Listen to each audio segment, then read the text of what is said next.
I am enormously happy to introduce to you Dooley Murphy. And I'm happy not only because he has agreed to give this talk for us, but also because we are so happy and so privileged to be able to call him a colleague. Dooley is currently a postdoc here on the theorycraft project that Elisa is running. Before you came to us, you took your PhD at the University of Copenhagen, and before that you were in England learning the right things. So you have all the authority to talk about this. And I think one of the reasons why you have to look forward to this is that I personally find things like virtual reality and extended reality to be a little bit sus, if I may use that cringe word. And then I realized, and I learned a lot from reading and listening to Dooley on both his research and his practice. I think one of the best things about being an academic is to find somebody that manages to get sort of proper, solid theoretical understanding of things and an understanding that it's also based on practice and show you how your biases might be wrong. And I think that's what Dooley can do when he talks about the stuff he knows about. And extended reality, virtual reality, all of those domains are very much his areas. Among others, they are his areas of expertise. So I am really happy that you are here and you're going to give this talk for us. And thank you so much. The floor is yours. Thank you very much, Miguel. And thank you all, of course, for joining this afternoon rather than going straight to scroll bar. Yes, I'm Dooley Murphy. This is me when I'm in virtual reality, having a terrible time, which is the topic of today's talk. Or is it? We'll see. This is about patiency in virtual reality, the opposite of agency, the feeling of being acted upon oneself. And Miguel's already introduced me very generously, but I have a Bachelor in Media and Communications, plural for some reason, from Goldsmiths, University of London. I moved here, well, just over yonder at KU, University of Copenhagen. I did a master's in cognition and communication because I thought cognition sounded cool, might give me more scientific credibility. I did a PhD in VR experiences, more on the significance of this word experiences in just a moment. And for the last 3 years or so, I've been the design lead on an XR, extended reality product team at a medical education software provider called Lairdale. Well, they make more than software, but in Copenhagen we make software. And there I worked on a mixed reality birthing simulator that I hope we'll have time to talk about in the next hour or so. Remember to start the watch. Now I'm here at ITU, finally, doing a postdoc on Elisa's theorycraft project, where we are doing meta-theory. That is to say, we're researching research and creating theory about theories. I'm not going to go into in depth about that, though, because that would take us off topic. We're going to try and speed run about a decade of research and assorted ramblings that I have kind of churned out, partly as CV fodder in the early days, and then more recently as a kind of concerted effort to say something sensible and illuminate VR discourse, both academic and practice-oriented. So if I have to kind of boil it all down to a couple of research questions that help produce or point towards a red thread that runs throughout my research, they would be, what characterizes virtual reality experiences? And the word experiences is doing a lot of heavy lifting here. I'm talking both about subjective human experiences, what characterizes human experience in VR, and I'm also talking about a genre of VR art and or entertainment that sits somewhere between VR games per se, sort of systems-based games, and VR storytelling. Some people say VR film. I think that's a little bit of an oxymoron. VR experience is a colloquial term for something that sits in that Goldilocks spot between film-like and game-like, with some minimal interactivity. Historically, people have referred to this perhaps as VR drama or narrative VR. For today, VR experiences. And this is a double-barrel question. The latter doesn't make much sense without the former, and the former wouldn't be doing a lot if we didn't apply it to practice. How can we create compelling VR experiences based on what we know about experience in VR and the traits of the genre or style that we call VR experiences, VR storytelling? And I've got an answer, actually. After 10 years of research, I'd hazard an answer to the research questions. How do we create compelling VR experiences? By balancing and braiding agency or acting and patiency, the feeling of being acted upon. I'm kind of front-loading all of the conclusions here, all of the recommendations, because social media has done a number on our attention spans, and you can pretty much leave after this slide. I'm putting all my cards on the table. So this should be an uncontroversial statement, but experienced designers, people that create immersive theater, but also video games, can and do use positive and negative affordances, that is basically opportunities to act or be acted upon, to elicit appetitive and aversive reactions, and in so doing, lure or lead or tempt or repel or guide or somehow cause participants or players, etc., to have certain reactions and perform certain actions on cue. So hopefully you're already getting a sense of how agency and patiency, opportunities to act and be acted upon, be seduced and repelled, can be woven into something like an intended experiential arc, the designer's vision for what you should feel and do. And why might they want to do that? Because many people need their players, their participants, their users to stay on the golden path.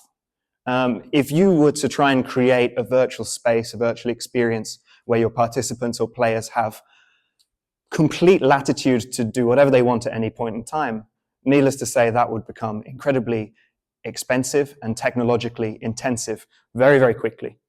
So it's necessary to playfully and kindly trick people, essentially, and keep them on that narrow path. Quick overview of the next 55 minutes. This is the appetizer or starter. We can't really talk about patiency without talking about agency. And it's one of those appetizers or starters that's too big. It fills you up and you're not really hungry by the time the main course arrives. But that's okay. It's a small main course, relatively small main course. And so you should still have space for the kind of dessert, which looks delicious, but God, I feel sick. I've had enough of this. And we finish up with, this is like the espresso, the postprandial coffee. It's bitter and hopefully it wakes you up, but it's also very small. So again, I've already told you the best bits. I've given the game away. The rest of the talk will just be kind of substantiating my opening claims and making it make sense with any luck. Sorry, are you supposed to be online on Teams? No, none of the talks are broadcast. Okay. So, story time. This selective history begins in 1986, when a budding computer scientist and dramaturge, Brenda Laurel, submitted and defended her doctoral dissertation toward the design of a computer-based interactive fantasy system. Rolls off the tongue nicely, doesn't it? One more time. Toward the design of a computer-based interactive fantasy system. Cool. And essentially what she asks in this thesis is, wouldn't it be cool if we could take something like Dungeons and Dragons and combine it with something like what we now know as large language model-based AI, something like ChatGPT, and have the machine track the game state and act as the dungeon master, the game master, as a kind of protective influence so that players can have some latitude to interact and do whatever they want, but not go completely off course. A kind of cyber bard, if you will. And I think even if you're as suspicious of AI as I am, the answer in 1986 would have been, yeah, cool, very cool. Let's absolutely pursue that aggressively. That sounds amazing. Nowadays, harder to be excited about it if you're paying attention, but I digress. Back in Laurel's day, this is actually a game from 1976, not 86, Colossal Cave Adventure. But this is about as rich and as expansive as virtual realities could be in that day and age. And Laurel, instead of going for the latitude to act, and work with the limited kind of proto or pseudo AI of the day. These had text parsers. They only understood very specific commands. Get flashlight. Sorry, I didn't understand that. Get lantern. Sorry, I didn't understand that. Oh, get lamp. All right, we're in business. Instead of working with this, Laurel decided to embrace the graphical and embodied side of things and work with AI, and instead of, work with VR, and instead of having an AI manage the drama and kind of drive the narrative, she acted as like a Wizard of Oz type character, controlling things from behind the scenes, speaking over a microphone, being a kind of disembodied narrator, and making sure that the two participants down there in the gallery space didn't go too far off of her golden path, her intended experiential arc. And this was exhibited for a while at the Banff Centre for Performing Arts, which I believe is now called the Banff Centre for Arts and Creativity in Alberta, Canada. And you can see how it kind of is inspired by the environment up there, drawing from indigenous imagery. And there's a very interesting video you can watch about the making of this on Vimeo. Highly recommend it. You find it by typing in Brenda Laurel and Rachel Strickland, placeholder 1993. I've just realized that I forgot to put a references or bibliography slide at the end. So if anyone is interested in the stuff that I mention or cite, I'll post that somewhere. So Brenda Laurel, very interested in giving participants latitude to act, but knew that AI technology wasn't quite there yet. Janet Murray loved the idea of immersive virtual reality and was, I guess, intrigued by AI as well, but focused on the future of narrative in cyberspace, which she saw as inevitably coming to embody the Star Trek holodeck. Here she is, Janet on the holodeck. And so I have to assume, I don't think this is being uncharitable, but I have to assume that when Janet Murray wrote this book initially in 1997, before updating it in 2016, that she hadn't really tried much VR. And she was content to kind of theorize about VR and adjacent things on the basis of popular representations of it. So the VR imaginary of the late 80s and throughout the 90s was mainly this, the Star Trek holodeck. It worked great for genre fiction. You could have, detective, either period detective like Sherlock Holmes or PI, kind of hard-boiled noir detective stuff. You could do Three Musketeers stuff. You could do cowboy things. But the idea was you step into the holodeck and you would say, computer, give me a story with these kinds of features. I want this stuff to happen. And it would conjure up on the fly a narrative that let you do what you want within the kind of framework of established genres, mostly.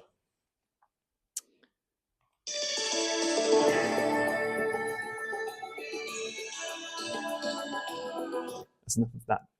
I promise this is the only slide with animations.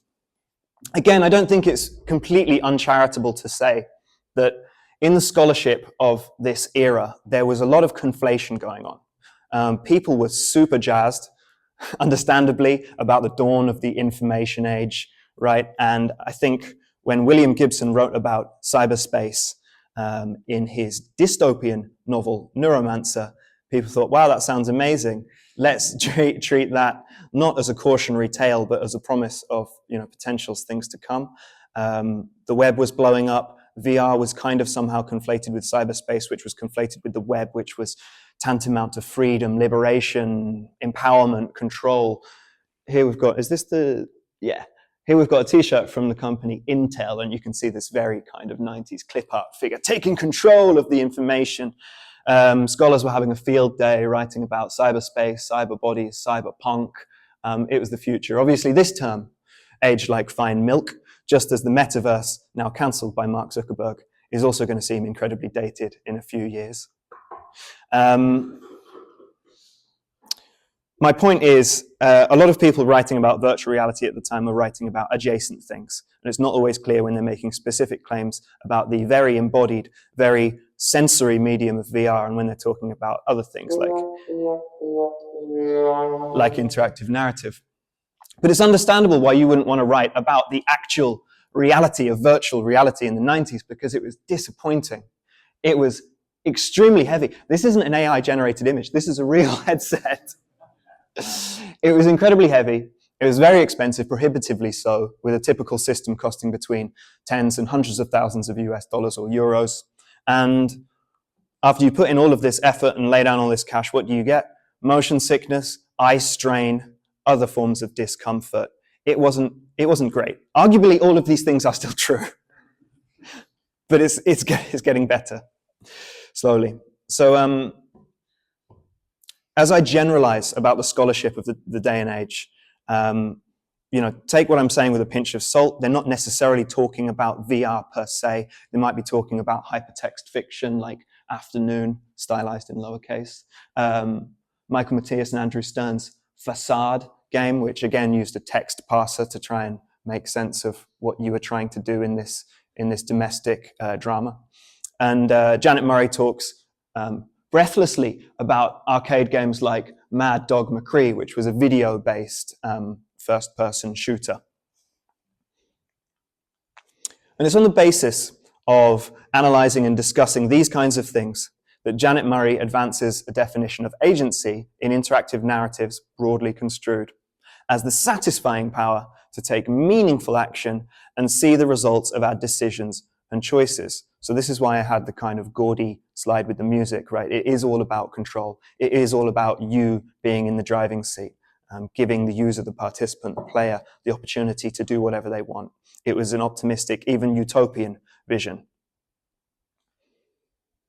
And Janet Murray was quite specific about when agency wasn't happening, or when she wasn't satisfied with the agency that was on offer in an interactive experience. She says agency is not present when participation is circumscribed. That's quite an absolute statement. Circumscribed, meaning limited in any kind of way whatsoever. Video games, of course, are you stepping into an artificial environment that someone has created with edges, with finite limits, but okay. Participants don't want to serve only as the butt of a joke. Probably true that many people won't. I would be fine with that. That sounds quite fun to me. This is Noah Wardrip-Fruin making a kind of value-neutral observation about Janet Murray's work.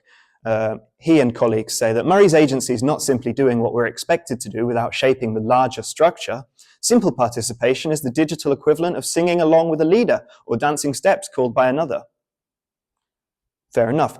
Again, sounds kind of fun to me. And lastly, Ernst Adams, a game designer, not following Murray, but advancing a very similar definition, a stipulative definition. If a player's decision does not actually affect the story, they have no agency.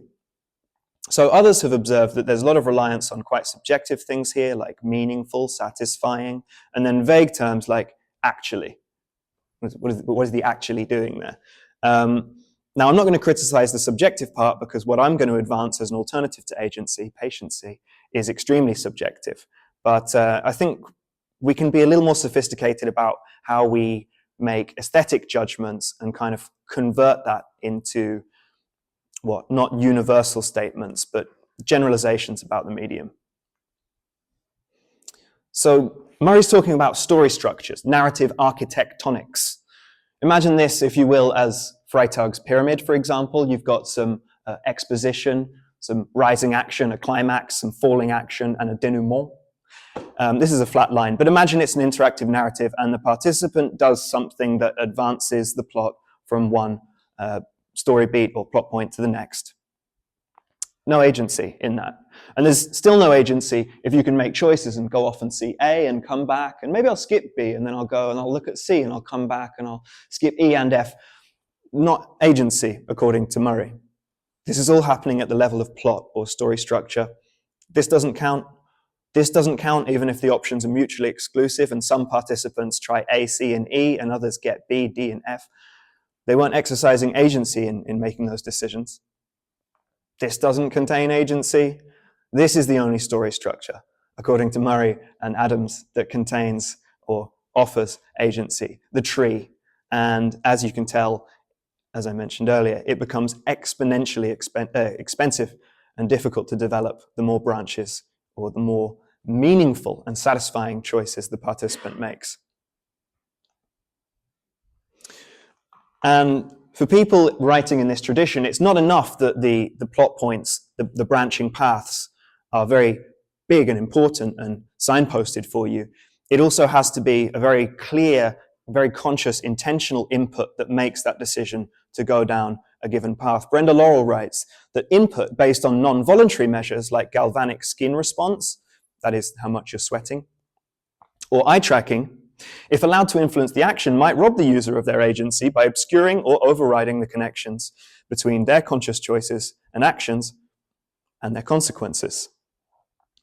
Again, this is just my opinion, but this sounds really fun. There's a lot of potential here. We now have VR headsets with eye tracking built in, and I am thrilled by the idea that maybe one day there'll be an interactive drama or VR narrative where I can get in trouble for looking at a character wrong. Hey, buddy, I saw you staring at me. Oh, that doesn't sound like me being robbed of my agency. That sounds like some pretty interesting storytelling techniques being explored there. And I think we can turn to both real life and analytic philosophy, the opposite of real life, to understand why this is mistaken. Or I should say why Murray and Laurel and Adams's perspective is mistaken. Mistakes are actions too, says Donald Davidson. For making a mistake must be doing something with the intention of achieving a result that is not forthcoming. For some imaginary points, who can tell me what play is happening here? It's Hamlet. It has to be Hamlet. Yes. What a happy coincidence. This is Davidson's example, Hamlet, just like Janet Murray references. Nice. And so who's that dead on the floor? It's Polonius. It's Hamlet's girlfriend's dad. Whoops, accidentally stabbed my girlfriend's dad. So the example goes like this. Hamlet is the agent who killed Polonius. He has to have kind of responsibility for that. He's the author of his actions. He picked up the sword. He heard a noise behind the curtain or arras. How now, a rat dead for a ducat dead. Oh, it wasn't the guy I thought it was. But you don't get out of things by claiming ignorance. And so I think the way that we look at agency or responsibility even in real life doesn't kind of match up with Murray's vision for wanting to know everything in advance. I would go as far as to say that Hamlet is not a good basis for a book where you're talking about freedom and choice and control. Tragedies, almost by definition, do their characters dirty and have everything kind of fall down. So this doesn't seem to line up. Is there agency if coercion or constraint are involved? Absolutely not, according to Murray's definition of agency. And it's a tough call, right? Because in real life, we very rarely have complete control over a situation. We very rarely get to decide all of the contextual factors that lead to us making certain decisions or performing certain actions, whether or not they qualify as choices.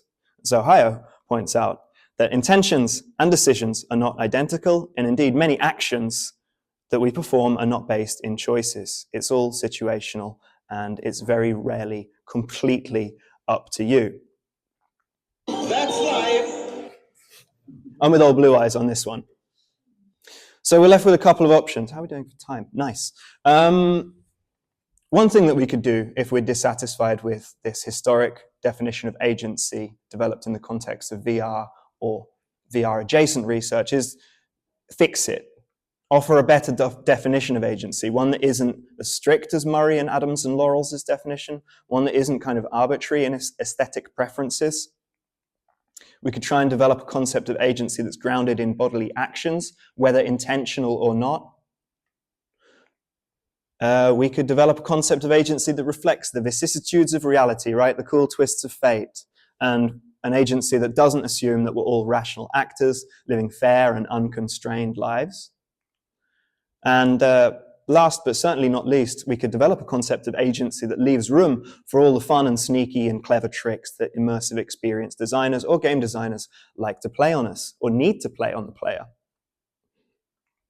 Or option two, right? Because historically, trying to fix someone else's concept and then say, no, don't use that definition of the word, use my definition of the word, that doesn't go very well. So you can strategically start to talk about the flip side of agency, right?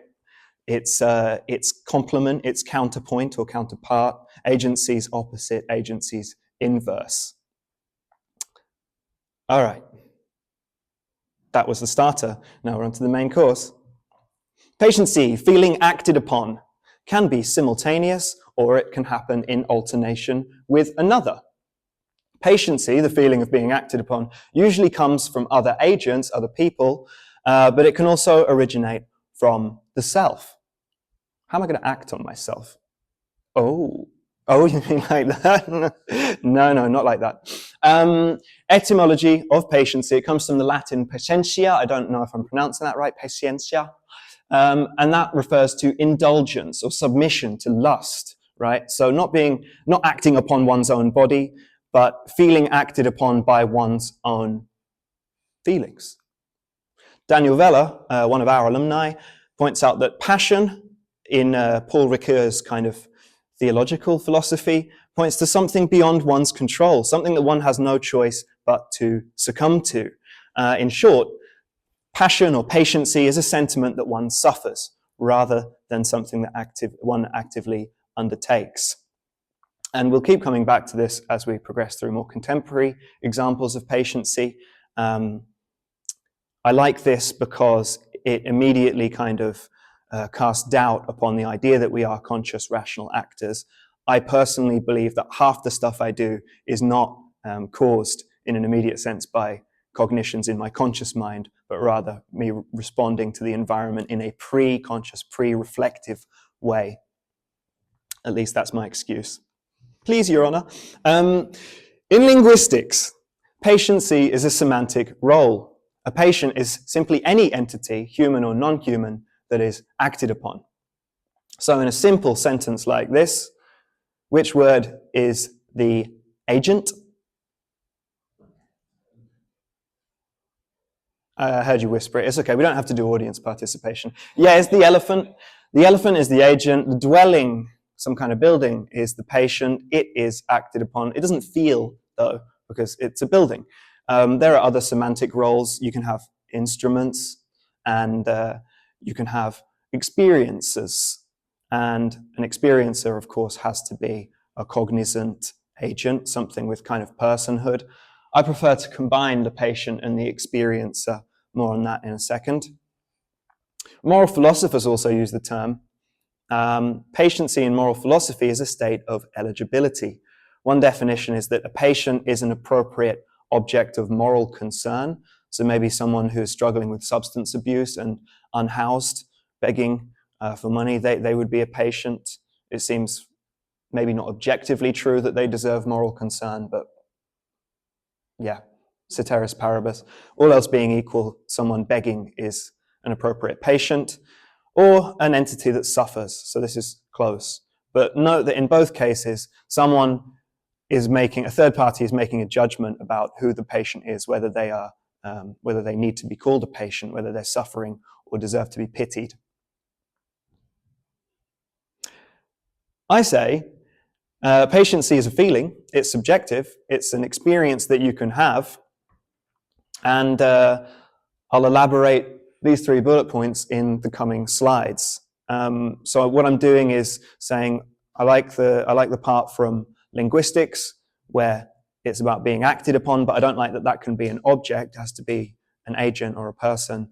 And I don't like the part from moral philosophy where others make the judgment. It's about you feeling like you're being acted upon. So what does this mean, egocentric? Not egocentric in the sense that a partner that you're having an argument with might say, oh my God, you're so egocentric. But rather to do with your sense of the world, your experience of the world emanating outwards from your embodied self. We usually conceptualize the self as being located in the torso or the head, right? I don't identify myself, at least, with my foot. The self is somewhere up here. And VR, of course, is a medium that lets you see from behind your avatar's eyes. There is a one-to-one coupling of the character that you control, which is probably human-shaped, and your bodily awareness, your body schema, as philosophers call it. So it's got everything to do with vision and proxemics, that is the awareness of the space around you, and especially people, characters moving into and out of that space. That's what I mean by egocentric. My PhD supervisor, Andreas Gregerson, wrote about this stuff during his PhD in 2008 and subsequently. He uses the terms agency and patiency to talk about the structure of video games. So he's not thinking of agency and patiency as subjective experiences, but rather tools that we can use to talk about the shape of certain play experiences. So you've got an agent, Ryu, you've got patient, Ken, you've got some simulated physical force transfer, that Hadouken there, that Dragon Ball. But this is an allocentric perception that you are having of the action. Allo meaning away from. You're watching your avatar beat up the other character or get beaten up on a distal screen separated by space. You're probably not going to mistake your character getting thumped as something that's happening to you. It's not an egocentric experience. I would hold that patiency doesn't happen when you play Street Fighter. It has to be subjectively felt. So who is the one that experiences? Who is the one that feels? It's definitely not my avatar. Leon can get killed dozens of times and I may not feel anything at all.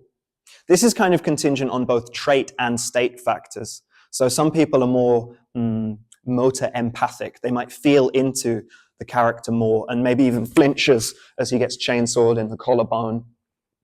I only remember that happening to myself once when I was a kid. You know, you play with the lights off because it helps you focus more on the scary stuff going on screen. And ooh, yeah, chainsaw guy. But for the most part, when we play 2 or 3D video games on a screen that's sitting across the room, we don't get this egocentric perception. You won't feel what your character's supposed to feel. And I would hold that patiency doesn't really pertain when you, as a player, as someone who's invested time and effort in a game, gets excited because, I don't know, you're about to lose a world record attempt or something. This isn't about your stakes in the play experience. This is about you mistaking something that happens in the headset as a genuine threat to your, not your biographical self, but your pre-conscious, pre-reflective self. You're reacting as if it were real. And this lets us segue into the affective or visceral kind of qualifier for patiency experiences. Affect is, of course, the kind of precursor, the ingredient of emotion. Affect has a level of arousal, right? You can either feel activated or kind of deactivated. Anger, joy, sadness, and things. And it has a valence, a positive or negative tincture. And the visceral part, I think, is illustrated by the fact that the easiest way that VR can affect you and make you feel acted upon is through cyber sickness or motion sickness, right? These depth cues produce the illusion of self-motion, which is referred to as vection.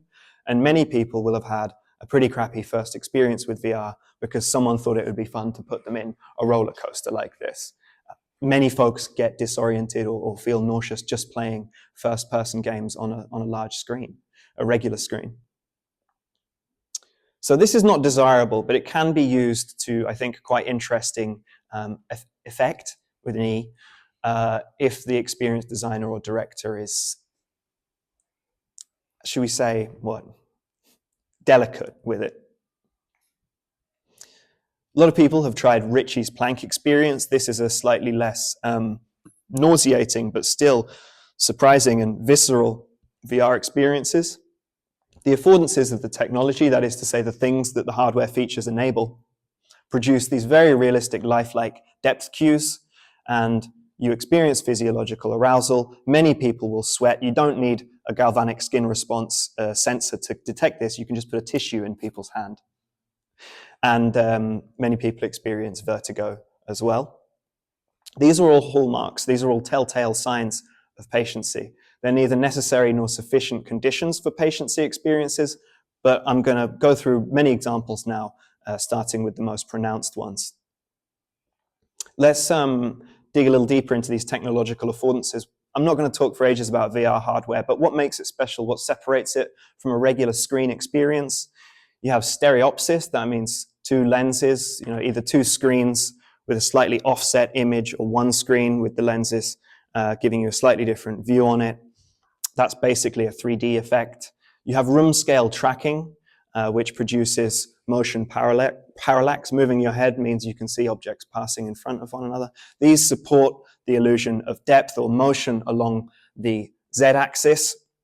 So when this kind of ugly Sylvester Stallone avatar swings a haymaker at you, you will perceive that without even thinking as a threat to yourself, something coming towards your eyes, you'll flinch, you'll have a reflex or some kind of aversive reaction.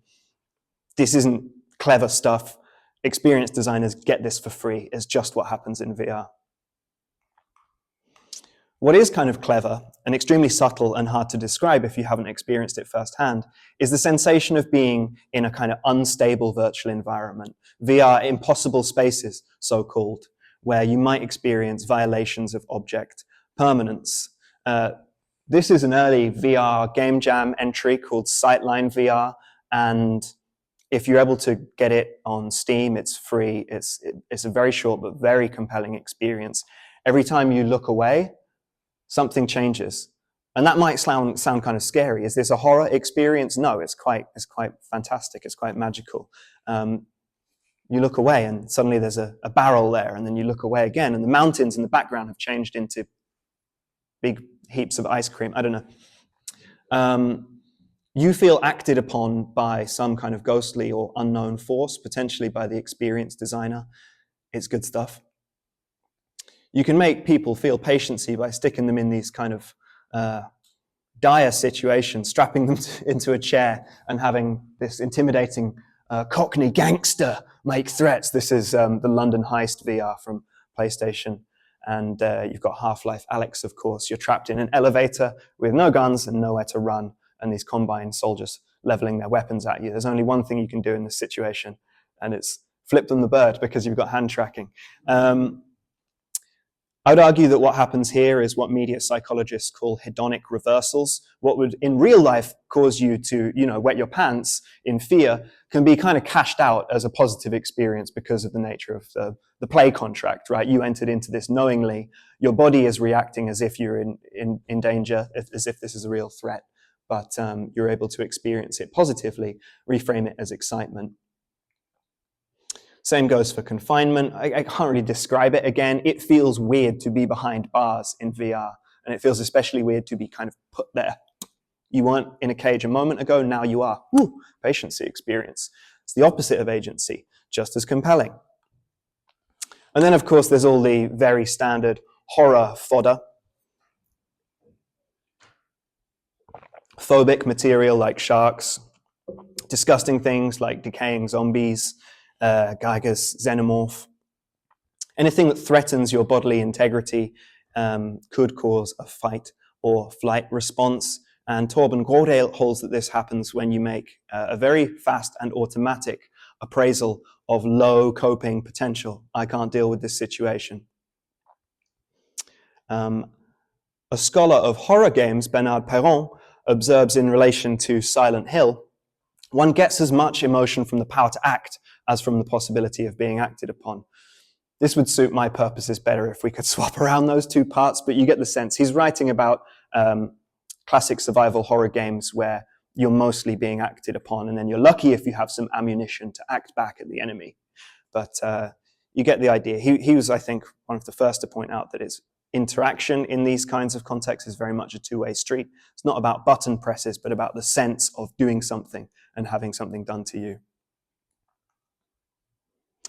It would be a mistake, however, to think that all patiency experiences are negative. You are, after all, a patient when you are being hugged, someone acting upon you by giving you a nice warm embrace. We can start with the kind of ambivalent ones, though, because we know Janet Murray doesn't feel good about having tricks played on her. I think that this experience, this very short hand tracking demo, Aperture Hand Lab, it's not made by Valve, but it's in the style of Valve. It's all about being made the butt of the joke. I absolutely love it. It's all harmless fun. Tricks, playful deceit, friendly subterfuge, I don't know what else you want to call it. It's good stuff. And it's usually based on this invitation of agency. Hey, shake my hand. Psych. and a kind of reversal, this denial of the opportunity to act, an illusory choice, a reversal, the old switcheroo. Patiency is being used here to utterly distract the child and I guess provide some narrative motivation for the prick that he's about to feel in his arm. He's receiving some kind of flu vaccine, I think. This was pre-COVID. And yes, this app is called Vaccine VR. It's developed by a Brazilian ad agency. And this princess character, approaches the child in a friendly, slow manner. Oh, I'm just explaining that you're going to feel something on your arm in just a second. I'm going to touch you with this fire fruit or whatever, and it's going to protect you against bad things. The child is completely slack-jawed, doesn't even notice the prick in the arm. And if they do feel it, then they're probably going to be thinking, oh, good, now I'm protected against bad things. It completely immerses, I don't like that word, I don't like immersion. It immerses the child, it overloads their attention, and it results in pain not really being subjectively experienced at all, which just goes to show that attention is a very powerful spotlight. More on that in a bit. This is a virtual pet called Bogo. Can everyone give me an R for Bogo? Bogo's dead. Mark Zuckerberg turned off the server about a year ago. The metaverse is dead. Long live the metaverse. No, but seriously, Mark Zuckerberg killed this app, and tens of thousands of people were very upset to lose their Bogos. Maybe one of them was Janet Murray. She points out in 1997 that encounters with inherently charming virtual creatures will trigger our most basic interactive impulses to offer them food, pet them, and clap with pleasure as we watch them cavort. I love this. I love this. I love the idea of Janet Murray just kind of, yeah. And I think she's absolutely right here. This harkens back to Patiency's etymology and what I said about Daniel Vella pointing out that sometimes we just feel compelled to do things. Oh, I want to pet the thing and give it an apple. You may feel this way about, I don't know, babies as well. You just feel moved to approach them and embrace them and so on. And I would argue that that's patiency when deployed strategically by an experienced designer. It's kind of magnetic. You feel acted upon by your own sensibilities, but the stimulus has been deliberately placed there to kind of implore you to do that, impel you.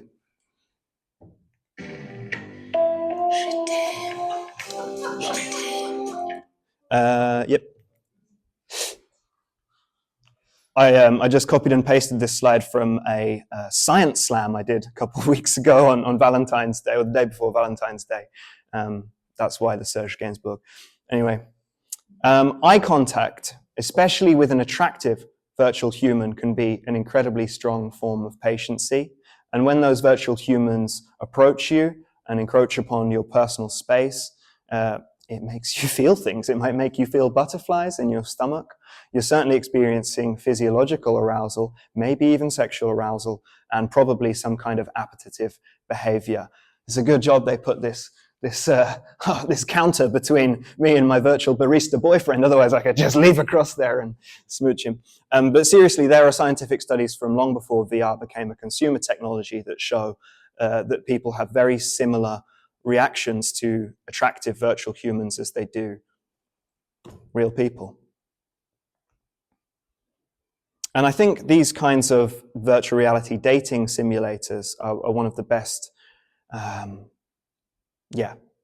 what am I trying to say? Characters, embodied virtual agents, characters, are the easiest way you can employ all the different forms of patiency, right? The experienced designer channels their intentions through these characters. You can pull people towards you, you can push them away.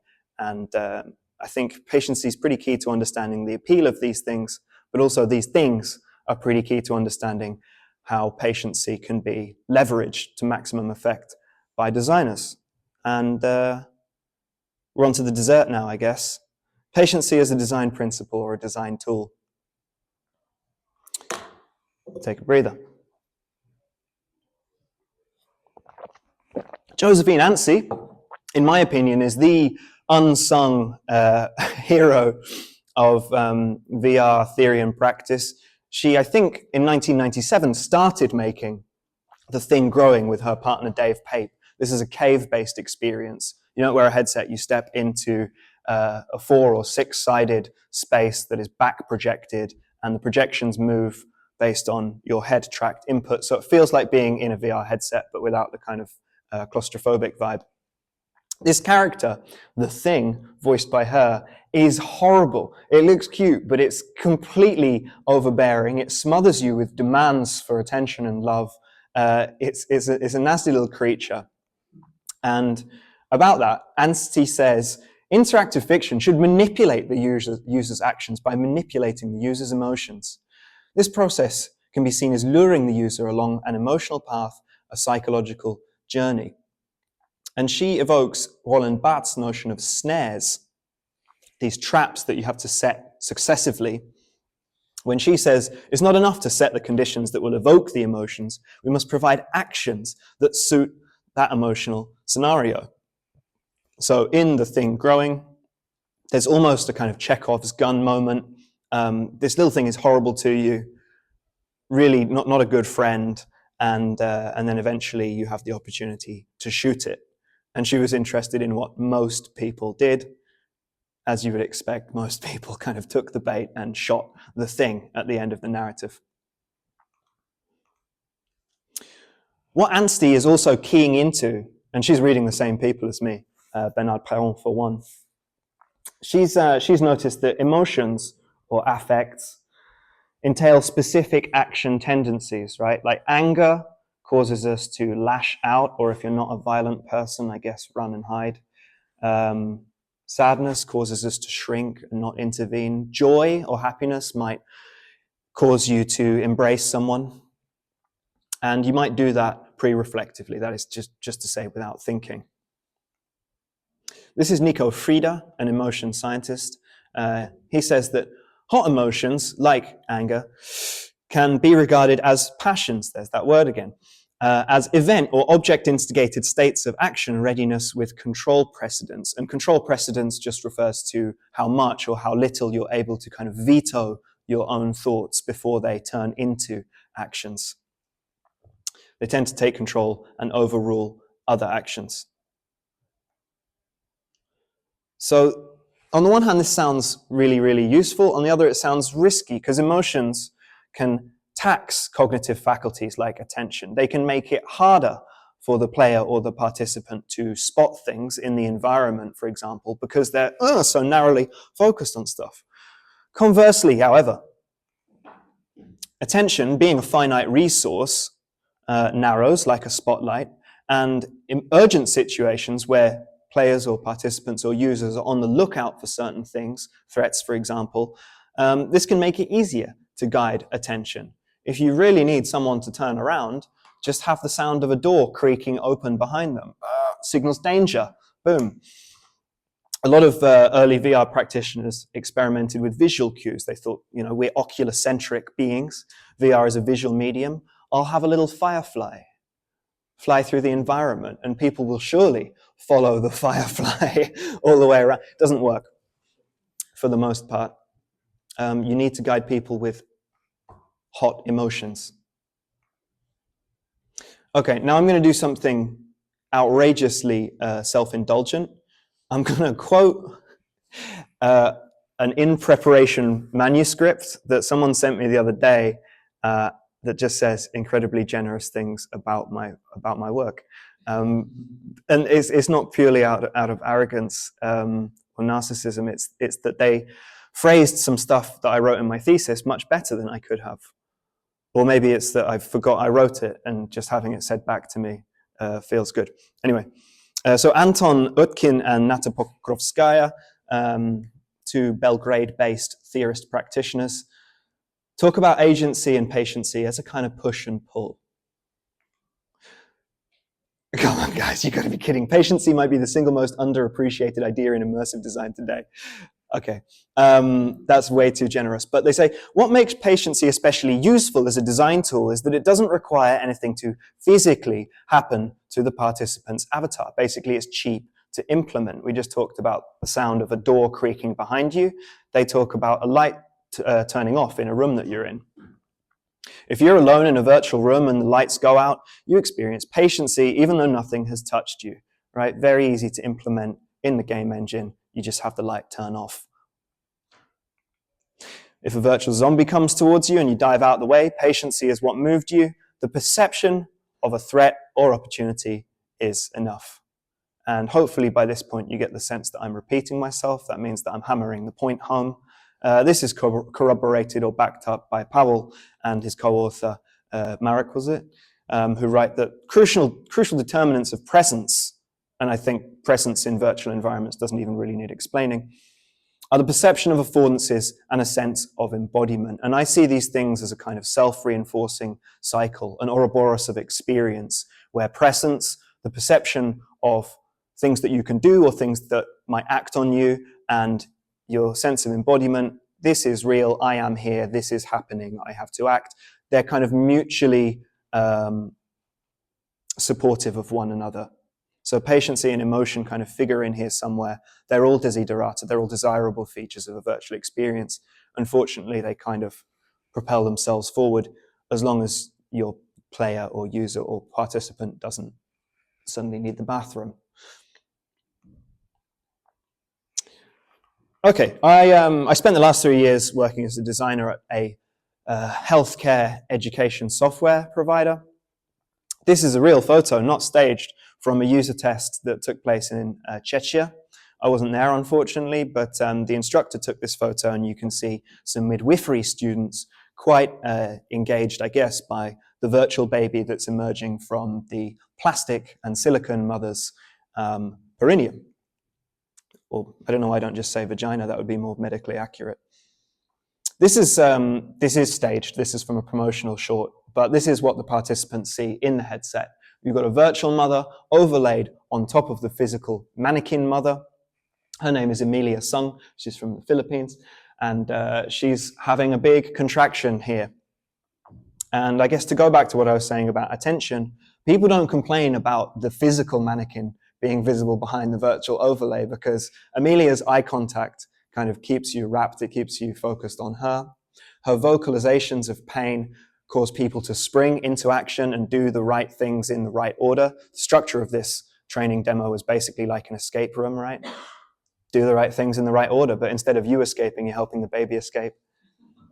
And as the scenario unfolds, you will realize that both mother and infant are in danger, and you have to perform certain medically appropriate interventions to make sure that, well, no one dies, no one can die in this, but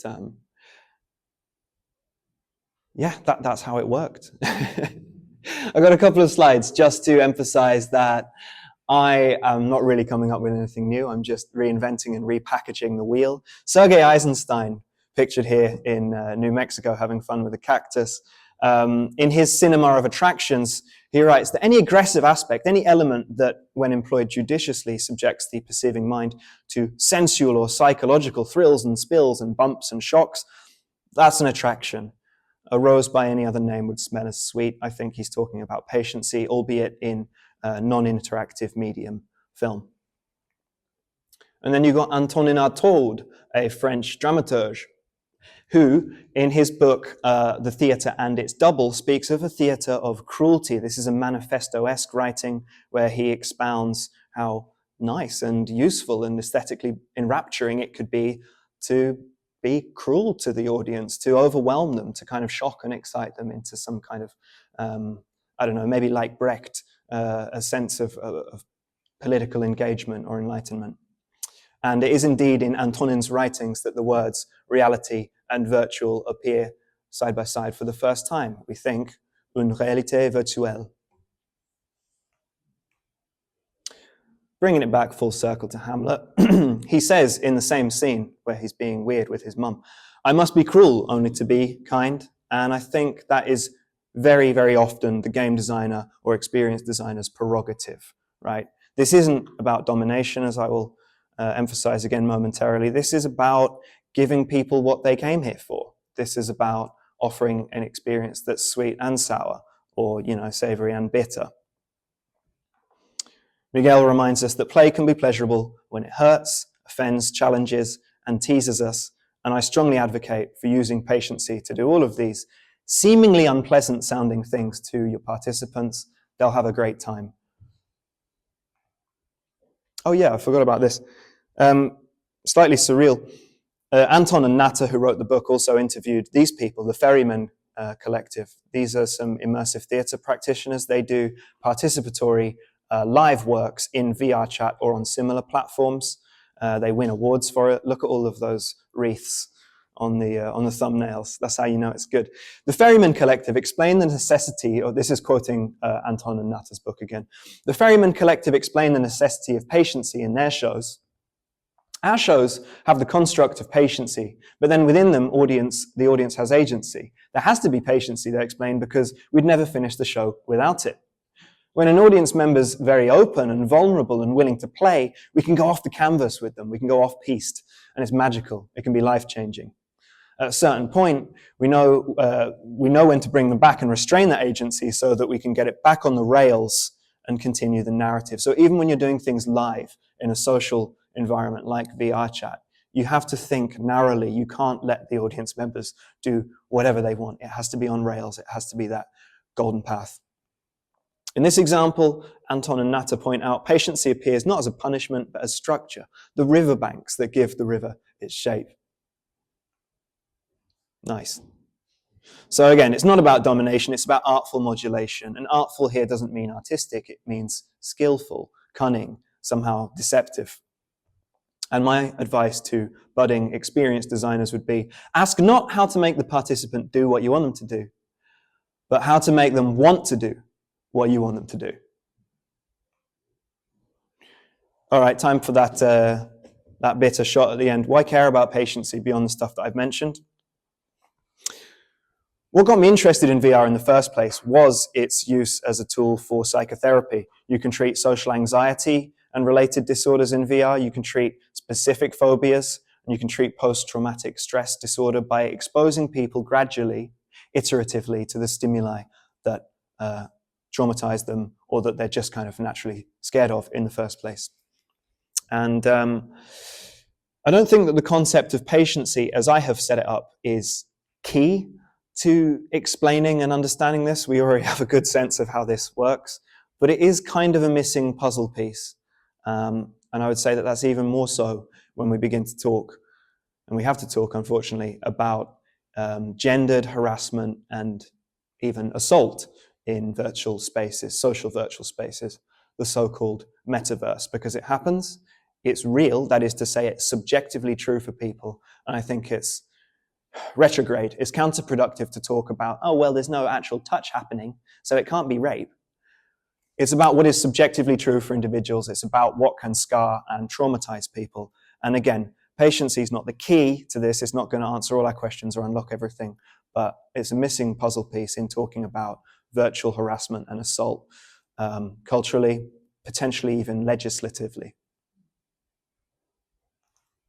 Agency and patiency, two sides of the same coin. Use both in moderation.